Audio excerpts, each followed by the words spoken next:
Hello, my friends, and welcome back to English with Darliana. I'm Darliana, and I'm so grateful you joined me today. In today's episode, I will teach you about listening and shadowing. That means how to listen better, how to repeat naturally, how to train your ears and mouth to work together in English. In this podcast, I speak slowly, I use basic words, and I explain everything clearly so you can follow easily. You can listen, pause, and practice with me. You can build your skills step by step. This is shadowing practice. You hear my voice, then you copy it. So, are you ready? Take a deep breath, get comfortable, and let's start together. All right. Listening to English is not simple, and that's completely normal. It's normal to miss words. It's normal to feel lost. But you are not failing. Everyone who learns a different language struggles at first. You need time to hear sounds, time to recognize patterns. You need time to catch meanings. You need time to listen, to absorb. Some days, listening feels clear. Some days, it feels confusing. That's part of the experience. On clear days, celebrate your understanding. On tough days, just keep listening. Even small exposure is good exposure. You don't need to understand everything. You don't need to catch every sound. You don't need to know all vocabulary. You just need to listen. You just need to keep practicing slowly, calmly, step by step. You are training your ears. You are doing something challenging, and you are doing it beautifully. Learning to listen in English is like tuning a radio. Sometimes the signal is strong, sometimes it's weak, sometimes there's noise. But when you adjust carefully, you will discover you can already hear so much. You have recognized new sounds. You have caught words. You have followed sentences. You have understood meaning. Even if you doubt yourself, you are not where you started anymore. You are listening. You are getting sharper. So don't give up. Some people hear quickly, some people hear gradually, but all listeners need one thing: consistency. Consistency is not complicated. It's not always exciting. Sometimes it's simple. It's the daily choice that says, I'll listen today. I won't skip, just 5 more minutes. And that's valuable. If you feel overwhelmed, pause, then resume. If you feel frustrated, relax, then continue. You don't need a perfect setup.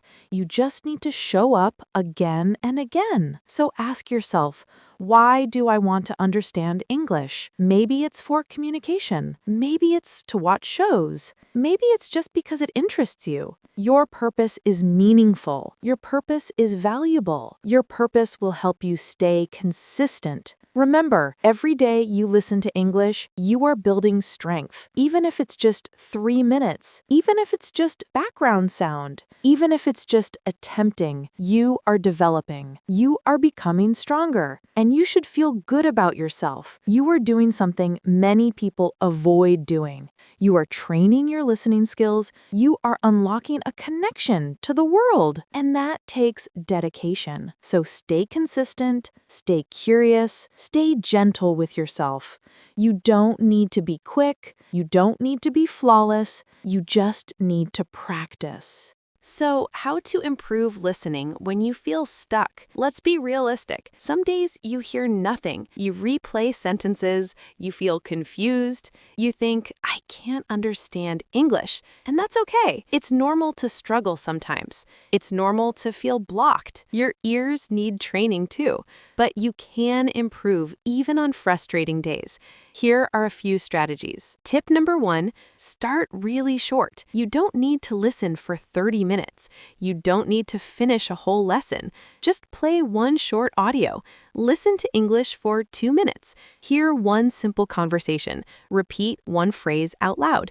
Even 30 seconds is better than skipping. Improving listening is not about long sessions. It's about frequent exposure, again and again. Tip number 2, choose your level carefully. Why are you learning at A1 or A2 level? Is it because you're just starting? Is it to build a foundation?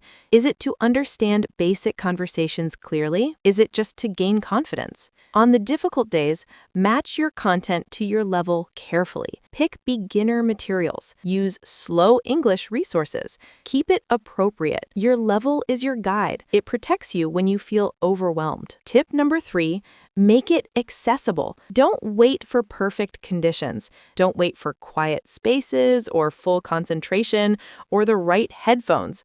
Make English listening easy to access. Download podcasts to your phone. Bookmark simple videos online. Set a reminder for 5 minutes. The goal is not to be brilliant. The goal is to begin. And once you begin, the flow becomes smoother. Tip number 4, be patient with yourself. Don't say, I'm terrible at listening. Don't say, I'll never understand native speed. Don't say, I can't hear the difference. Instead, say this, I'm developing, I'm practicing, I'm doing something new, and I'm giving my best effort. You are a learner. You are building skills. So be patient with yourself. You deserve patience from everyone and from yourself. Tip number 5, notice tiny improvements. Did you recognize one word today? That's progress. Did you understand a sentence structure? That's progress. Did you try even briefly? That's progress too. You don't need major breakthroughs. You just need to acknowledge the small moments, the small achievements. Appreciate them. Feel proud of them because they count. Okay. In this part of the episode, I will speak using slightly extended sentences than before. Still slow, still clear, but just a bit longer. This will help your listening develop step by step. So don't stress if you don't catch every detail. That's perfectly fine. Just listen, breathe, and try to grasp the main idea. Learning to listen in English takes patience, but sometimes you don't notice your improvement. You listen, you practice, you concentrate, and still you wonder, am I getting better? Is this method effective? Why can't I understand everything yet? But here's the reality. You are getting better. You are stronger today than you were last week, even if you can't measure it yet. So how can you track your listening progress? How can you confirm that practice is paying off? Let's discuss a few practical ways. Tip number 1, keep a listening journal regularly. If you can maintain a small English practice notebook, in this notebook you can note what you listened to today, words you recognized, and how much you understood overall. You don't have to write much. Even 2 lines per day is sufficient. For example, today I listened to a beginner podcast. I caught the words practice and improve. I understood about half the content. Later, maybe in 2 weeks or 2 months, you can review it again, and you will feel amazed. You will think, wow, I remember when this seemed impossible. This was so confusing before, but now it makes sense. That, my friend, is genuine progress. Tip number 2, test yourself with the same audio. You don't need different materials every time. Just choose one simple recording. Listen to it once today. For example, a short conversation between 2 people at a coffee shop ordering drinks. Then, 3 days later, play it again. Listen to the same recording. Then notice the difference in your understanding. You will realize you catch more words now. Your comprehension is slightly deeper. This is how you measure your listening growth. It becomes visible. It becomes something you can feel. Tip number 3, recognize moments of natural comprehension. Progress is not always dramatic, my friends. It's not always perfect test results or certificates. Sometimes it's subtle. It's the instant you understand a phrase without rewinding. It's the first time you follow a dialogue without pausing. It's when you hear and comprehend without translating mentally. These are small, quiet moments, but they are genuine victories, genuine growth. Tip number 4, compare yourself to your past, not others. Sometimes we only focus on what we cannot do. We say, I don't understand movies yet. I can't follow fast speakers. I still miss many words. But try something new. Look backward. Look at what you couldn't understand 2 weeks ago. Now, look at what you can understand today. Could you follow this podcast 3 weeks ago? Could you recognize 5 words in a row? Could you listen for 3 minutes straight? Looking backward helps you realize you are developing. You are not frozen. You are advancing. Sometimes development is gradual, but gradual development is still development. Okay. In this part of the podcast, I will discuss something really important. I will talk about how shadowing works and why it helps you speak better, even when listening feels hard, even when pronunciation feels strange, even when you feel shy. The sentences in this section will continue to be slightly longer than before. Still accessible, still simple, but this will help your speaking get better. All right, shadowing is a technique, not a test. You don't need to sound perfect. You don't need to match my speed exactly. Shadowing is a method, like following footsteps. You listen carefully, you repeat immediately. Sometimes you match rhythm, sometimes you miss parts, and that's completely acceptable. You don't need to stress, you just need to try. Remember, there is power in repetition. There is power in copying sounds, in mimicking intonation, like when you echo one phrase from a video, like when you whisper along even for 5 seconds in English. Like when you mouth the words you heard yesterday. These are small, but they create change.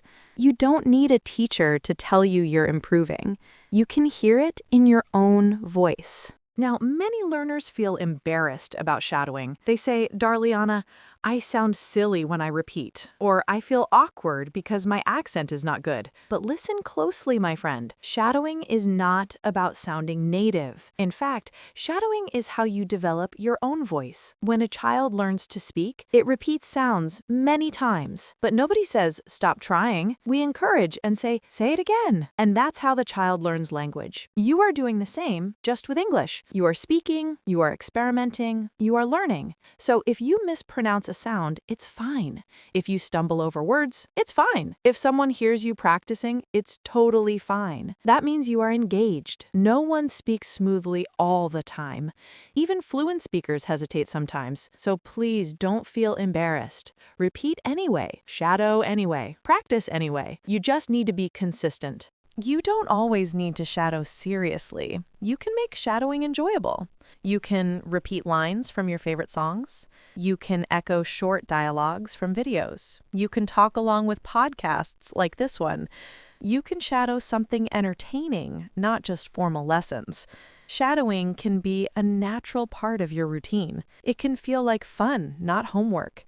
When you enjoy shadowing, you improve faster. When you relax while repeating, your mouth remembers better. So find what you enjoy and shadow it in English. All right, in this part of the episode, I want to share with you something exciting, your potential. I want to show you how practicing listening and shadowing, even slowly, even in brief sessions, can transform your English ability. Listening is not just passive activity. It's not just something you do while waiting. It's training. It's preparation. It's something you can apply in real situations everywhere. When you improve listening, you can understand different accents from around the globe. You can follow real conversations naturally. You can enjoy films, podcasts, interviews, and discussions in English. You can participate actively, not just stay silent. You can be confident in the English-speaking environment. Think about it. More than 1.5 billion people use English globally. That means when you understand English, you are never truly isolated. No matter where you come from, Turkey, Mexico, China, Poland, Egypt, Argentina, India, France, Germany, Nigeria, listening skills can connect you to voices across the entire planet. It gives you a way to learn from others and a way to share your thoughts. That, my friend, is incredible. English listening gives you more opportunities. Maybe you want to access online courses. Maybe you want to understand international news. Maybe you want to communicate while traveling or working remotely. English makes those goals achievable. When you understand English, you can learn from global teachers. You can follow follow what's happening beyond borders, not just your own language bubble. Even in your daily life, listening helps. More and more content, entertainment, and information uses English. More platforms, applications, and technologies operate in English. So when you develop listening skills, you are gaining something practical, something valuable, something that gives you more access and confidence. All right, you have made it to the final part of this episode. You listened with your focus, you gave your attention and your effort to something worthwhile, your growth. Today, I talked about listening and shadowing. I talked about how improving comprehension takes practice. I talked about how to keep developing. And finally, I talked about how English listening can open your world. And now I want to say this. I believe in you. You are doing something difficult. You are developing a skill that can transform your possibilities. It doesn't matter if you understand slowly. It doesn't matter if you repeat imperfectly. It doesn't matter if you feel uncertain or self-conscious. What matters is this. You are practicing, you are improving, you are committed. I'm Darliana, and this is English with Darliana. Thank you for listening, and thank you for being part of this community. Keep practicing, keep shadowing, and keep trusting in yourself. Bye for now.